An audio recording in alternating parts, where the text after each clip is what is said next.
हर हर महादेव। आप सभी भक्तों का वीर मृत्युंजय यूट्यूब चैनल पर स्वागत है। क्या भगवान शिव को मांस प्रिय है या वे केवल शुद्ध पुष्प और विशेष सामग्री को ही स्वीकार करते हैं? आज की यह कथा आपकी भक्ति की परिभाषा बदल देगी। आज हम चर्चा करेंगे दो ऐसे शिव भक्तों की जिनमें से एक वैभव का प्रतीक था और दूसरा निश्चल प्रेम का। एक भक्त महादेव को दुनिया की सबसे कीमती वस्तुओं से सजाता था तो दूसरा भक्त अपने झूठे जल और मांस से शिवलिंग का अभिषेक करता था। सुनकर हैरानी होती है, पर असली रोमांच तो इस बात में है कि जब महादेव के सामने ये दोनों आए तो उन्होंने किसे चुना? क्या विधि विधान बड़ा है या प्रेम? आइए स्कंद महापुराण के केदार खंड के अध्याय 5 में वर्णित इस अद्भुत कथा के माध्यम से सत्य को जानते हैं। कथा का प्रारंभ होता है प्राचीन अवंती नगर से, जहाँ नंदिन नाम के एक अत्यंत भाग्यशाली वैश्य रहते थे। नंदिन केवल धन से ही समृद्ध नहीं थे, बल्कि उनका मन महादेव की भक्ति के रस में डूबा हुआ था। नंदिन का एक अटूट नियम था, वे प्रतिदिन सूर्योदय से पूर्व यानी ब्रह्म मुहूर्त में जाग जाते थे। उनका पूरा दिन महादेव के चरणों में बीतता था। वे तपस्या के एक शांत उपवन में स्थित एक पवित्र शिवलिंग की सेवा में पूरी तरह समर्पित थे। उनकी पूजा कोई साधारण पूजा नहीं थी। नंदिन के चारों ओर हमेशा वेदों और वेदांगों के ज्ञाता विद्वान ब्राह्मण रहते थे। वे शास्त्रों में बताए गए विधान के अनुसार सबसे पहले महादेव का पंचामृत से दिव्य अभिषेक करते। मंत्रों के उच्चारण के बीच वे शिवलिंग को शुद्ध जल से स्नान कराते। जब अभिषेक पूर्ण हो जाता तो नंदिन अपने सामर्थ्य और प्रेम को महादेव के चरणों में उड़ेल देते।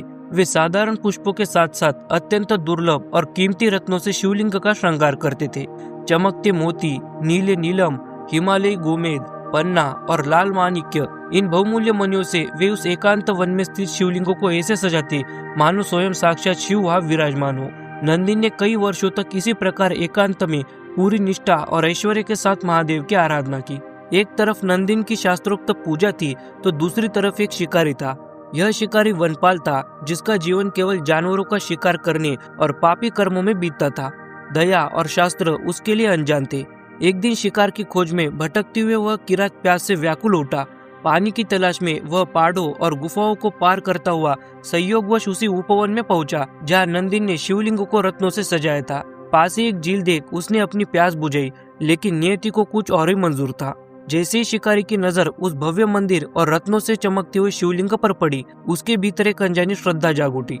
पर उसे पूजा की विधि पता नहीं थी, इसलिए उसने कुल्ला करने के लिए जो जल मुख में भरा था उसी से शिवलिंग का अभिषेक कर दिया।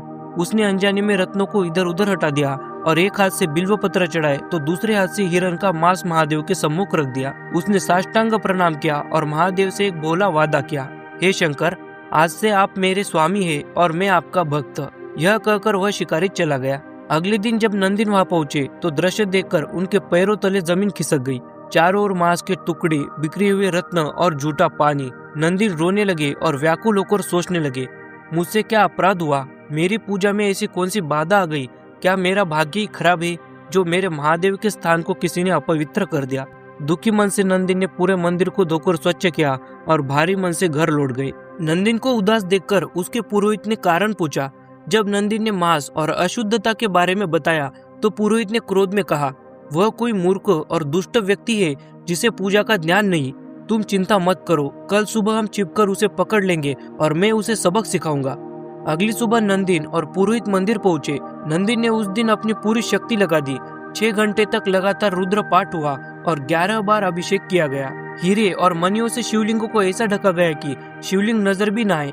नंदिन को लगा कि आज उनकी श्रेष्ठ पूजा ने महादेव को प्रसन्न कर लिया होगा। तभी वह शिकारी प्रकट हुआ।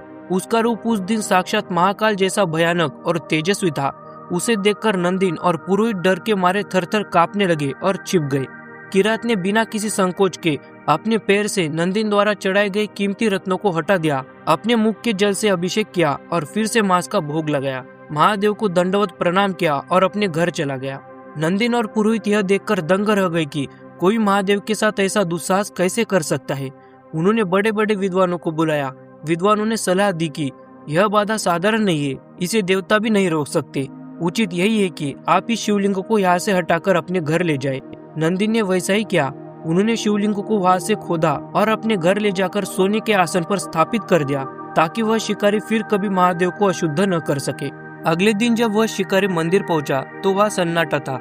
महादेव का लिंग वहां से गायब था। उसे नहीं पता था कि नंदिन उसे उठाकर ले गया है। उसे लगा कि शायद उसके महादेव उससे रूठ गए हैं। वह पागलों की तरह चिल्लाने लगा, हे महादेव, आप कहाँ चले गए? अगर आप प्रकट नहीं हुए तो मैं यही अपने प्राण त्याग दूंगा। जब महादेव प्रकट नहीं हुए तो उस शिकारी ने क्रोध और विरह में अपने नाखूनों से अपना पेट चीर डाला। उसने अपने ही शरीर का मांस काटकर उस गड्ढे में भरना शुरू कर दिया जहाँ शिवलिंग स्थापित था। उसने अपनी आत्ते तक निकाल ली और उन्हें महादेव के लिए अर्पित कर दिया। इतनी पीड़ा में होने के बावजूद उसने अपना नियम नहीं छोड़ा। वह झील में गया, स्नान किया और अपनी अंतिम पूजा के लिए जल और बेलपत्र लेकर आया। जैसे ही वह लहूलुहान होकर जमीन पर महादेव के ध्यान में गिरा, पूरा ब्रह्मांड कांप उठा।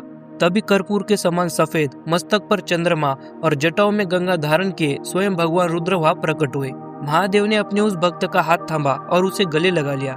महादेव बोले, हे वीर, मैं तुम्हारी भक्ति से प्रसन्न हूँ, मांगो, क्या वरदान चाहते हो? उस शिकारी ने धन, ऐश्वर्य या स्वर्ग नहीं मांगा। वह महादेव के चरणों में गिर पड़ा और बोला, हे प्रभु, मुझे बस हर जन्म में आपके चरणों की अटूट भक्ति मिले। आप ही मेरे माता, पिता, मित्र और गुरु है। आपके सिवा मेरा इस त्रिलोक में कोई नहीं है। किरात की निस्वार्थ भक्ति और बलिदान देखकर महादेव का हृदय पिघल गया। उन्होंने उस शिकारी को अपने गणों का प्रमुख बनाया और उसे महाकाल के पद से विभूषित किया।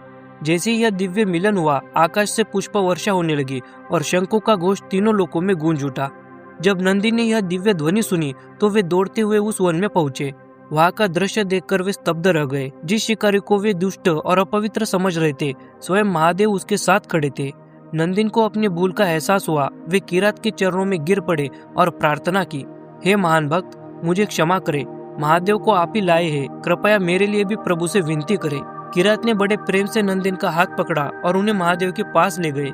किरात ने कहा, प्रभु, यह आपका परम भक्त नंदिन है। इसने वर्षों तक रत्नों और मणियों से आपकी सेवा की है, इसे स्वीकार करें।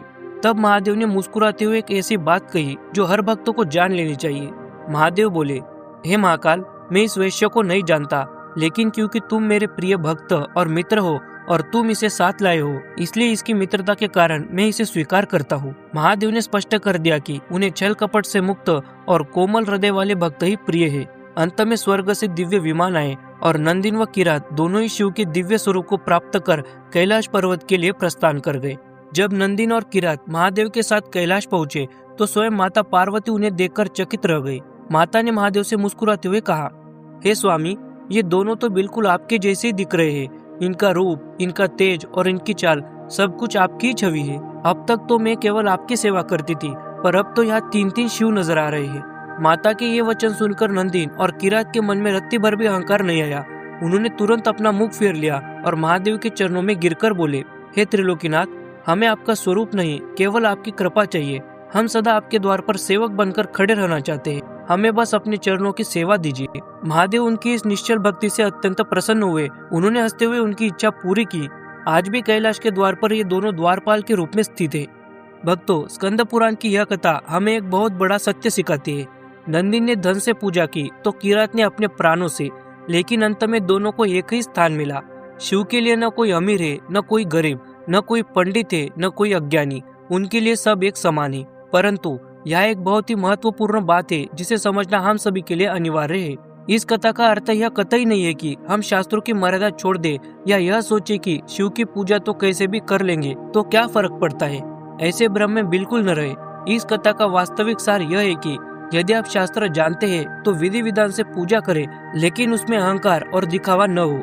उस शिकारी को शास्त्रों का ज्ञान नहीं था, उसे सही गलत का बोध नहीं था, इसलिए महादेव ने उसके भोलेपन और उसके सामर्थ्य के अनुसार चढ़ाए गए भाव को स्वीकार किया। लेकिन यदि हमें पता है कि शास्त्र सम्मत विधि क्या है, क्या शुद्ध है और क्या अशुद्ध, और फिर भी हम जानबूझकर मर्यादा का उल्लंघन करें, तो वह भक्ति नहीं, अपराध है। स्वयं महादेव ने शास्त्रों में अपनी सबसे सरल और उत्तम पूजा बताई है।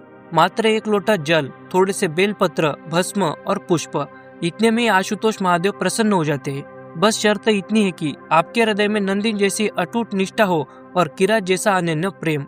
आज का यह वीडियो यही समाप्त होता है। आशा है कि महाकाल और नंदिन की यह कथा आपके जीवन में भक्ति का नया प्रकाश लाएगी। हम फिर मिलेंगे एक नई वीडियो के साथ। तब तक के लिए हर हर महादेव, जय माता आदि पराशक्ति।